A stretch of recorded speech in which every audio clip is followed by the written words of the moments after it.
Hello সবাইকে, তো শুভ সন্ধ্যা সবাইকে। আজকে আমাদের বাড়িতে মোমো বানানো হচ্ছে। এই যে এর আগে আমি খাবারের কোনো ভিডিও আপলোড করিনি, তো ভাবছি শেয়ার করব তোমাদের সাথে সবই।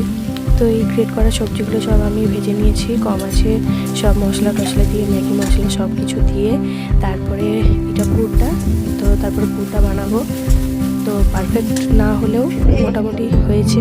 এই যে আমার যা, আমার শাশুড়ি আটা মাখা চলছে, আর আমার যা রয়েছে, আর আমি পুরটা রেডি করছি। তো আমি এইভাবেই মোমোটা বানিয়েছিলাম, অনেক রকমভাবেই বানাই।